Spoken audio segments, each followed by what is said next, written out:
Motherhood is where it all begins. It is our literal origin story. And as a therapist, I knew we could do a better job supporting new moms. Come with me on this journey as we build the digital village, one family at a time.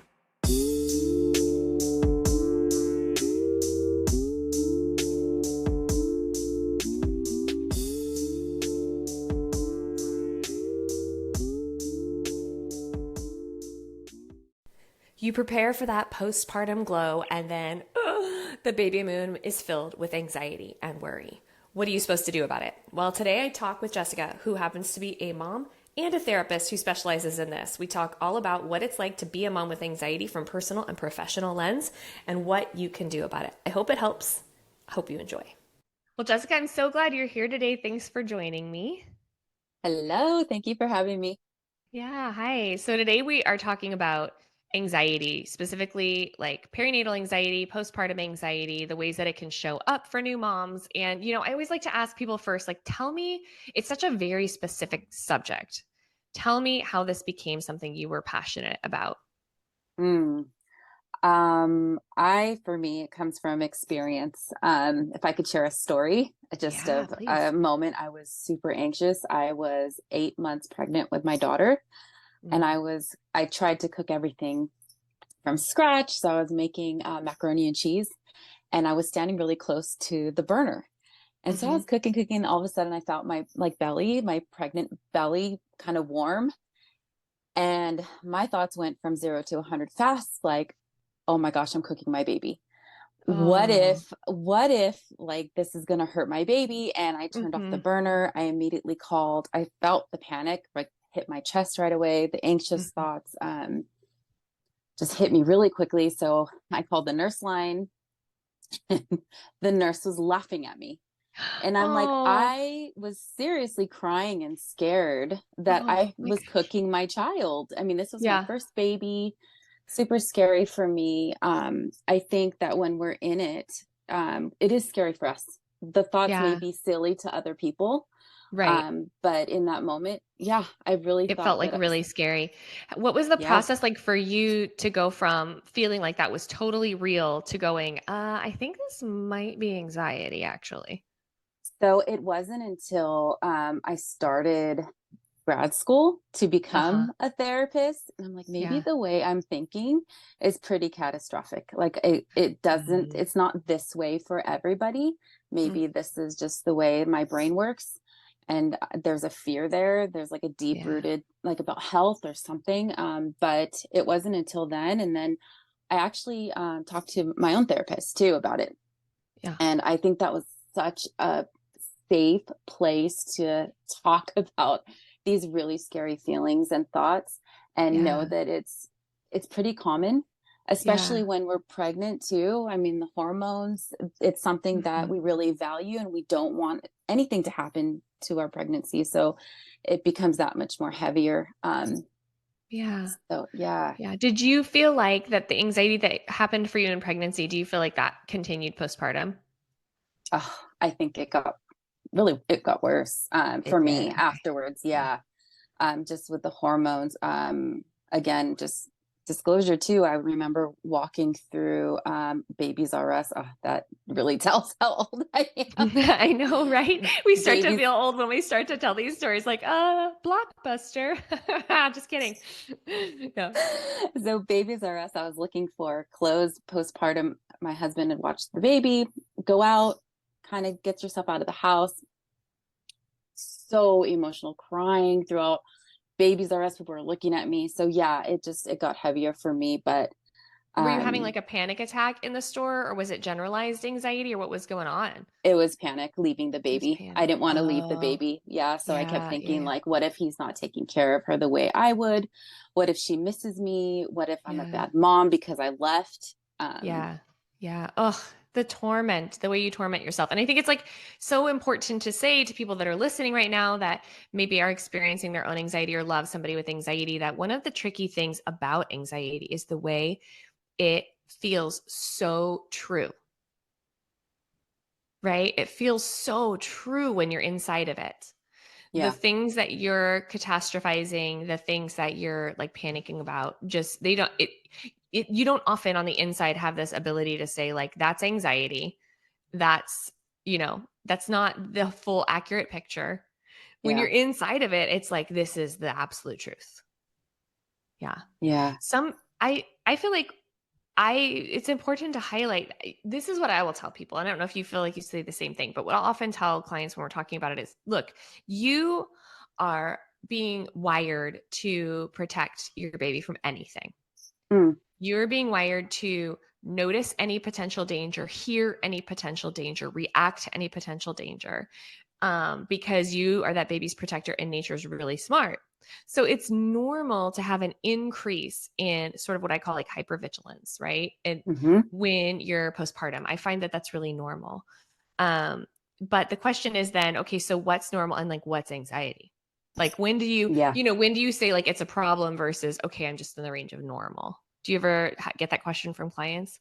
I do. I think when it starts to impact our general well-being, our relationships, Yeah. our connection with the baby, and it's like, okay, maybe we need to take a step back and kind of think Mm-hmm. like, what do we need? Mm-hmm. But I do think it comes from a very loving place. Like you're saying, we want to protect. We love this little human being so much. So these thoughts are so risky that it's like we're like in meerkat mode. Like I'm going to protect this baby no matter what, even if it means staying home and watching it, even though, right, Uh-huh. it's Mm-hmm. is that healthy? But Yeah. Yeah. And I think that's part of why maybe sometimes there's a hesitation to reach out for help because there's a little bit of like a kernel of something really good and noble in that. Like, I am mm, looking out for this baby and I'm protecting this baby and I'm like mama bear, right? Like, I'm going to do what I can hmm, do. And so it's a little bit easy to like fool yourself and say, therefore, this is not a problem. Right. hmm, But like you're saying, okay, but we have to ask ourselves or maybe ask a trusted loved one, like, okay, but what's the impact? yeah. Right. What are some of the impacts that you feel like are normal for people that are struggling with anxiety postpartum? Like some of the flags that go, yeah, this is becoming an issue I need to look at. Yeah. I think a big one is basic care. If Mm, we're not even able to go to the bathroom or brush our teeth, take a shower, eat, just like the basic needs aren't being met, we're not leaving the house, then it's like, okay, maybe this is something that we need mm-hmm, to address. mm-hmm. Um, because I have heard that in our space, sometimes it's really challenging to even get away and brush your teeth for a minute. So what does that mean? Yeah, yeah, absolutely. I have been so postpartum anxiety was something that I knew was an issue. And I think I've watched a trend of it actually in some like surveys passing postpartum depression as like more common. Mm, Um, what was really eye opening to me was seeing some of the statistics during the pandemic, mm, where I mean, I saw one that I almost still don't even want to quote it. I almost just can't even believe it's real that over 70% of new moms at a point during the pandemic were like screening positive for anxiety symptoms. And I was like, well, yeah. I mean, you're raising an infant during a pandemic. Like, yeah, right?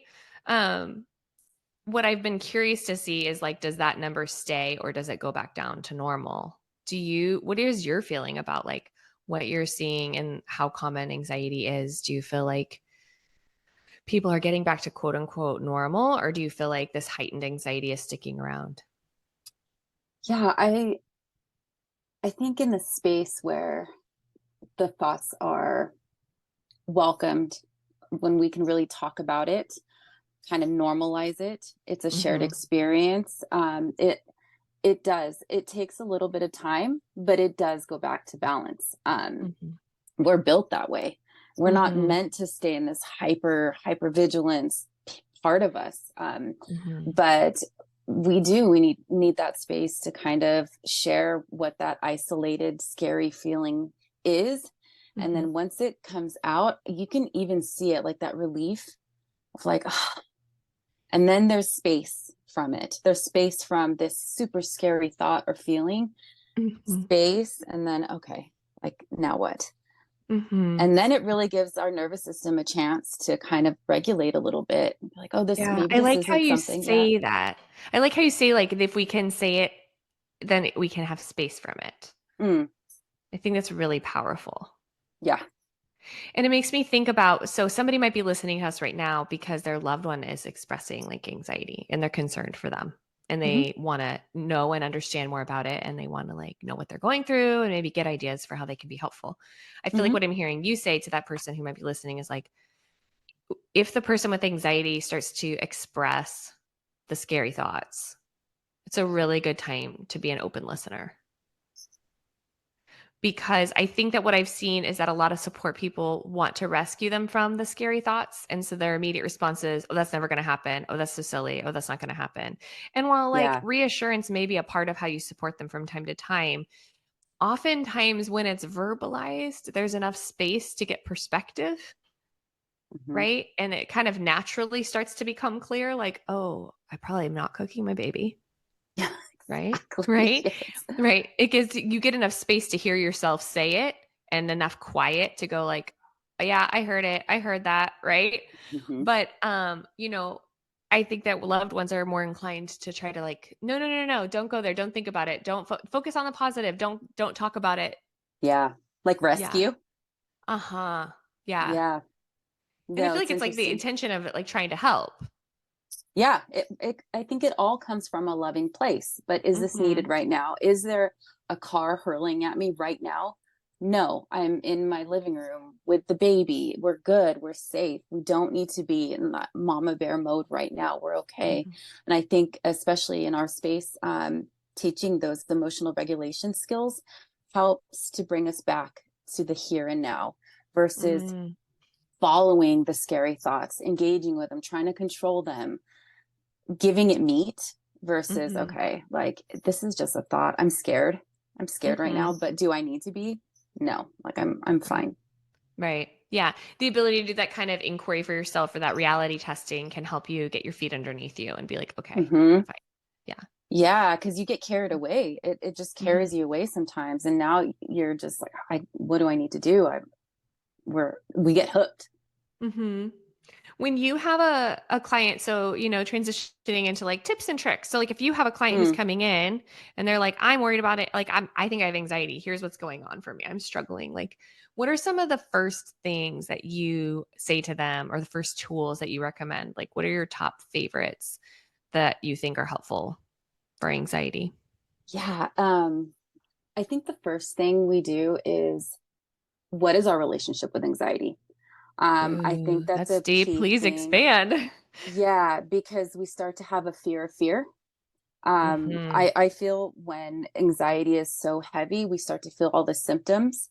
So, how are we viewing anxiety? Are we seeing it as a scary monster ready to attack us at any moment? Or are we seeing it as this thing that's trying to protect us? Um, so, kind of getting to know what it looks like, what our relationship with anxiety looks like, Mm, and then giving some psychoeducation on what it really is. It's there to protect us. We all need anxiety to keep us right. safe, right? Yeah, we all have a um certain level of anxiety or we would not be alive. exactly. If we Yeah. were in the primal days, we would be like the number one survivors with Yeah, anxiety, right? absolutely. You'd be ready to take on anything. Exactly. So Hmm. yeah, that first, and then also, and I know this may sound silly, but labeling how they're feeling, this feeling scared, I'm feeling worried, or whatever the emotion is coming up. Because typically, right, when we think of emotions, they don't last that long if we let them flow. What, Hmm. 90 seconds maybe? I mean, when we think of happiness, how long does happiness last? How long Right. does joy or whatever, right? But it's the Right. uncomfortable feelings we want to get rid of quickly. So they Right. stick around, they Right. stick. So Yep. those are two things Yeah. that we really look at. That's so good because and so I want to highlight what you're saying because I think I want to make sure people are totally hearing. I think it's Mm, very powerful, which is that emotions come and go. Like a good metaphor for that is the clouds pass the mountains, right? mm, Like the clouds pass the mountains, they come hmm. and go. The dark ones, the light ones, they all come and go. None of them are meant to last. That is the nature of emotions. Yep. And what's funny about emotions is it's like the emotions we wish would last are we can't hold on to them. Yeah. But the emotions we try to push away, we end up prolonging them through trying to resist. right? Hmm. So going back to what you're saying about being afraid of the anxiety and having a fearful relationship with your anxiety, that can increase the suffering of the anxiety because you have the initial thought that is the anxious thought, but everything that followed was you trying to make it go away, stop, shame yourself, guilt yourself, try Yep. and quit. I'm never going to quit. The anxiety is going to rule my life. Now you have anxiety about anxiety, right? And so you get into a spiral of fear where all those stress hormones are elevating in your body, which is different than what you said in your second recommendation, which is like this very positive recommendation of like watch it come and go, right? Yeah. Notice Yeah. it. Oh, hello, anxiety. There you are again. Okay. Well, Yeah. I'm going to count to 90. The peak of it won't Exactly. be longer than that. Hmm. Yeah. And by not resisting it, you actually shorten its stay. Yes. Yeah. Mhm. It's, isn't it? I mean, because what is it? What we resist persists. Yes. So, Uh-huh. one other tool too is giving it a name. Not anybody we know, Mm-hmm. but just giving it a name, like Like a kind of human think, name. yeah, or Mhm. or even a character, like what would Uh-huh. it look like? Mm-hmm. Seeing it as this, like, maybe this loud duck that's quacking at them or whatever. And it's like, oh, Yeah. okay. And again, There you are. space. Yeah, Mm-hmm. again, space. There, it's not, this is my anxiety. What do I need to do about it? This is anxiety, Mm-hmm. and letting it just do its thing. And then Yes. refocusing our attention to the here and now. I think that's Mm-hmm. really important too, because we need all the tools of not only noticing the thoughts, but then, okay, where am I choosing to refocus my attention? Because all we really have is our response to it. The thoughts Yep. come, the emotions come, but how are we going to respond to it? Are we going to brace ourselves and get super scared? Or are we going to be like, Mm-hmm. okay, I kind of love relax? that. Yeah, you mean most of our thoughts are nonsense. My clients laugh when I say that. I'm like, don't believe most of what you think. Most of what we think is garbage, honestly. It's random musings and assortments and weird, scary, intrusive thoughts. You're like, where did that come from? And if we had a microphone inside our heads, we would all sound like psychopaths, to be honest with you. Like our Yeah. mind just our frontal lobe is a constant chatter machine. Think Hmm. about how absurd your dreams are if you remember them. They're absurd, right? Your Yeah. mind is just like chatter, chatter, chatter, chatter, chatter. It's just spitting out content all day long. And we do well to go, wow, look at that, and not attach to it. And we seem to be Hmm. able to do that most of the time. Most of what we think we know is like not really worth focusing on. Yeah. But with anxiety, we have this selection process where when the anxious thought rolls through the circulation of silly thoughts, we attach to it through our fear reaction to it. And the thing Hmm. that's interesting about, our neurology and the way our brain works is that when we have a fear response to something, our brain goes, "Oh, we need to zero in on this because this is a survival issue." Yep. Right. So, for instance, if I'm walking through the forest and I come upon a bear that's aggressive towards me, my fear response causes my brain to do everything in its power to focus on that bear. Right. Hmm. If at that exact moment another person walked by in the periphery, I would not even notice them. I wouldn't hear them. Right. Because my brain is like, this bear is the threat and we're all in on the bear.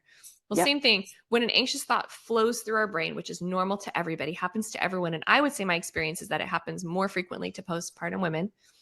I think it's really normal.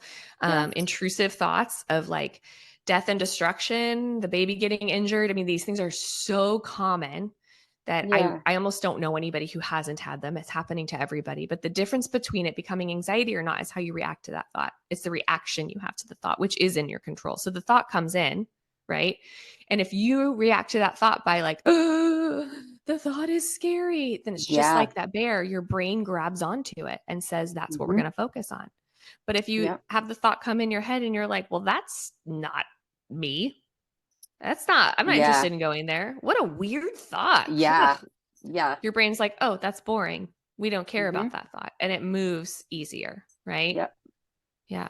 I remember when I was postpartum, I didn't know that this was so common to other postpartum moms, but like I remember having all these weird visions of like car accidents or dropping my baby or Mm. baby getting injured or just like I'd be driving down the road and it'd be like, well, what if my hand slipped right now and I like jerked the steering wheel? Yeah. Right. And they're like, oh my gosh, don't think like that. That's terrible. Well, what Yeah. I came to learn, this is my, yeah, I mean, my kids are older, so this is a long time ago. What I came to learn later is like, that's so common. I almost think that it's part of the wiring, to be honest with Mm. you, which is Hmm. that we're supposed to be scanning for threat and our brain is dress rehearsal on any potential threats so we can like think through how we're going to respond to it, Hmm. right? To keep baby safe because nature's like, we want this baby to survive and we don't really care if it kind of wrecks your day. So we're just going to make Yeah. sure that you're like on high alert.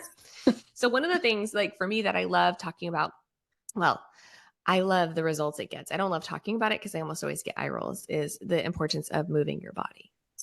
Yeah. Yeah. So, like, when something is a threat, your body wants to mobilize, right? So, if the bear approaches, my body wants to fight or flee. It Hmm. wants to move. And so, it's a normal cycle to have like stress response, stress hormones, take action, exhaust yourself. That's like Mm. a normal process, right? But what we have now is like often these terrible thoughts are intruding and then like we don't do anything. We don't mobilize at all. Mm. And so then they persist because your primitive brain is like, the bear's still there. You didn't do anything about it. Mm. Right. And so one of the things that I think is so beautiful is moving your body and literally moving your body. I'm not trying to Yeah. talk about like get postpartum weight loss or getting in shape. I'm talking about moving your body, Yeah. going for a walk, stretching, breathing, dancing, swimming, like whatever the movement is for you, Yep. move, right? Yes. Moving. Yeah. It also takes us out of the environment. Love It that. kind of Yep. helps to shift our focus on something broader than the thought or whatever we're in. We get Mm-hmm. out Mm-hmm. and just get some Yeah. space. Yeah. One of the things you had talked about was, one of the things that we should ask ourselves if we're having anxious thoughts is how is it affecting, our relationships and Yeah. specifically like relationships, maybe with partners or maybe with baby. Tell me a little bit more about what you see or, have experienced and like how anxiety can impact your relationship with baby or others. Hmm. I think with our partner, it could show up like not letting our co-parent parent. So we're very like on edge and trying to be really rigid and Mm-hmm. control everything. So then Mm-hmm. it's like, oh, the maybe causing conflict, or then the other partner backs off and kind of separates a little bit. It can show up in that way, I think. Mm-hmm. And then the connection with the baby, right? Yeah. What do you see? I have kind of mixed. Mm. I'm curious about your thoughts because this is something you're working Yeah, with all the time. So, like, what yeah. do you see in terms of how it might be impacting that? Does it impact the connection with Just baby? I don't know. I think that if anything, we have a hard time letting go of letting other Mm, people watch the baby. So we're mm-hmm, more like, this is my baby. Only I mm-hmm, can take care of it the way it needs to be taken care of. What mm-hmm, if they don't take care of the baby the way I do? Then mm-hmm, it's like, but yeah, I think when we take a step back, no, I don't think it would impact our relationship with the baby, anxiety specifically. mm-hmm. If Yeah. anything, we're just more like protective of this little Mm-hmm. human. Yeah. Hmm. Yeah. Yeah. That's been what I've seen too. I don't necessarily notice it causing a disconnection. I do Yeah. think that there's something to the sort of like domino effect of if you are always in a state of anxiety and you're not doing the basic self-care and you're not able to take a breather and you're not Mm. able to let anybody else step in, like I think that indirectly ends up impacting the baby Mm. because their caregiver is like not okay. Yeah. Right. Yeah. But I think it's indirect. I think you're right that I do see it affecting primary relationships very strongly in that Yeah. need for control. And one of the mantras that I like to say and that I had to say to myself and that I like to give to other new moms is like there's more than one right way to do something. Yeah. I love that. Right. There's more than one right way to do. There's more than one right way to parent. There's more Hmm. than one right way to diaper. There's more than one right way Yep. to hold baby. There's more than one right way. And I Yeah. would literally have to repeat it inside my head sometimes Yeah. because the desire to try to like manage or control even my husband, who's a fantastic dad, how he's doing it is like pretty strong. Yeah, I laugh because it makes me think of my husband. He helps, he does his best, right? When he does the dishes, he never brings out the sponge, but he'll do the dishes. And I'm like, oh, like my mind, okay, molds, it's going to be stinky, whatever, stinky sponge. But he still helps. I mean, the dishes are still done. It's Mhm. okay, right? Mhm. Yeah. Yeah. Yeah. Mhm. I think it leads to resilience in children to be able to be cared for by safe, loving people that do it Yeah, differently. I think it leads to yeah. flexibility. And we see Hmm. that with babies who are second, third, fourth, fifth, born because they do often have more than one caregiver in their world, even if it's like the older sibling dragging them around. Like they've got more people in their world, right? It can't Yeah. revolve around them the same way. And so you see that there's like flexibility and adaptability that they Mm. have to be able to say, to flow because Hmm. like from the beginning they have received love from different sources that felt different. And I think that's really, really good, that it creates resilience. This is I didn't really intend to talk about this, but I Hmm. do think that it's an interesting topic. Like I do feel like I have watched, because I've been a therapist long enough now that I've gotten to see trends. I do feel like I have watched anxiety increase for mothers. And Yeah. I place a little bit of blame on the input from social media, which just loves to feed into your anxiety and give you all the ways that you're not doing it perfectly and all the ways that you should be doing it X, Y, and Z way. And there's so many labels placed on the different types of parenting approaches that what I'm seeing is people coming into my office with this deep seated fear that they are doing something wrong or bad Yeah. or the wrong way or not good enough. Despite the fact that they're like really attentive, they care a lot, they're showing up, and they're just like certain that they're destroying their baby because they're getting that input all the time. Yes. No, I hear you.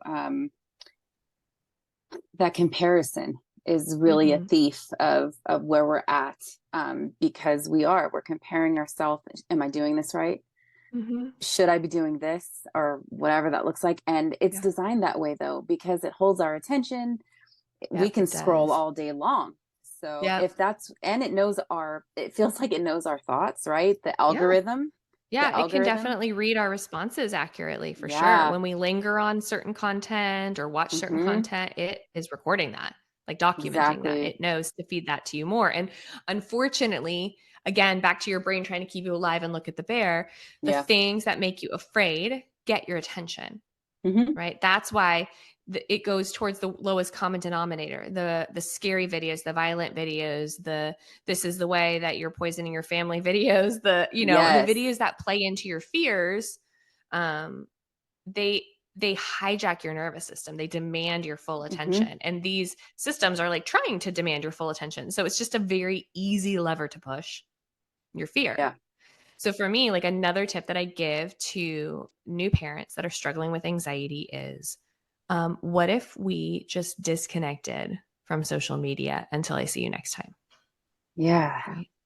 What if you just like message your friends and said, hey, text me if you need me. I'm going to take a break. And like, let's reevaluate your anxiety next week after a week of not having something tell you all the ways that you're failing all week Yes. Yeah, and I all the love that. dangers that exist that you're not thinking about all week. Like, what if we just let you Just be.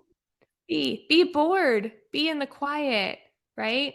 Be on a walk, be with a friend, be with baby, Hmm. just be.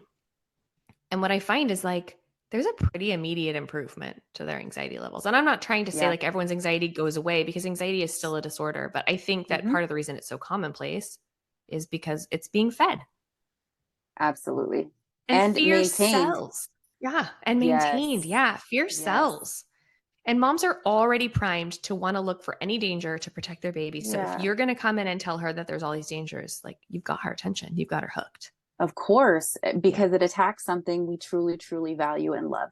And that's we're right. going to do anything, right, to Yeah. protect it. But is it And I really? particularly find that this is true for people who either had anxious upbringings because maybe their Mm. caregivers were anxious, or had chaotic upbringings or traumatic upbringings. Yep. That that is even a bigger concern because they're trying so hard to do it right. And there's this fear that doing it right is elusive and hard, and that they're trying to break patterns and they're trying to be, a breaker of a family pattern. And Yeah. so then they can't really feel in their felt senses that they're on the right path. They're trying to hack it using their intellectual mind. Mm, And so they're Googling, for instance, how to be the right kind of parent. And like Google endlessly will tell you you're not the right kind of parent yeah. unless you buy my book, use my supplement, take my class. You're not the right kind of parent. And so if Right. you didn't come from a background where you have a felt sense of what safety feels like and a felt sense of what a happy childhood feels like, and you're trying to create one for your kid, you're a very easy mark for an Yeah. industry that makes a lot of money off of new moms. A lot of money. Mhm. Like playing on that vulnerability, that Mm-hmm. vulnerable place. Mm-hmm. Yeah. Absolutely. Yeah. Yeah. So I think that you've given some awesome tips that, we've talked about, like giving the perspective, naming it, giving it a name, getting Yeah. distance from it, not resisting it, allowing it to pass, not attaching to it, right? Move your Mm-hmm. body, turn off social media. Like all of these things are things that if you're coming into a session, with a therapist who specializes in perinatal anxiety, these are all pretty like great starting places. Yeah. And what I find is when they get recommended and when we start teaching them how and working through it, like there's a relief, not a total resolution, but a relief of the symptoms like pretty quickly. Yes, absolutely. Yeah. I feel like anxiety is Yeah, very responsive to these sorts of things. it is. It is. If Yeah. we just let it go a little bit, kind of Yeah. just, yeah, its grip Yeah. will be way less. Yeah. Totally. I love the idea of naming it. Like, oh, Fiona, there you are again. Yeah, because you know what, too? I think anxiety is so serious. It's so Yes. serious. Sometimes when we add a little bit of silly, even in the name, kind of Uh-huh. gives us some perspective too, and not Yeah. only space but perspective. Like, okay, maybe this isn't so serious right I now. mean, Leona can't be that threatening, right? Yeah. Yeah. Yeah, A quacking duck can't be that serious. Yeah. I love that. exactly. I love that. So, before we close, if somebody's Hmm. listening to this right now and they're just like, whoa, I'm going to use these tips. This is me. I'm struggling with this. I'm wanting my baby moon back. I'm wanting my time with Yeah, my baby back. I'm wanting to be able to enjoy it again because it does rob you of that. And they're like in the it middle does. of that, Yeah. and they're listening to your words. Like, what's the hope or the support? Like, what are you wanting to hear? What are you wanting them to hear you say right now, most of all? Hmm. That this is a very shared experience. And we're not stuck. This isn't forever. It will settle. Just kind of give it some space and time.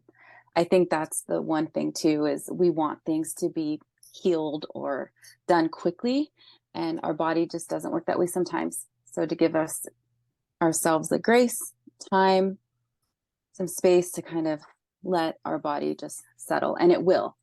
Um, Mm-hmm. it will. Yeah. It's not going to be this way forever. Yeah, And you're definitely not the exactly. only one. Exactly. Yeah, Mhm. awesome. Thank you so much for being here today and for sharing this. I could just easily talk about the subject with you for like a whole other hour or Me too. more. But hopefully, we've given some people a great place to start. And if they enjoyed hearing about it, they can let us know and we will talk about it some more. So, Yes. thank you again for being here. I appreciate you. Thank And I'll you. It's see you been soon. fun. Okay.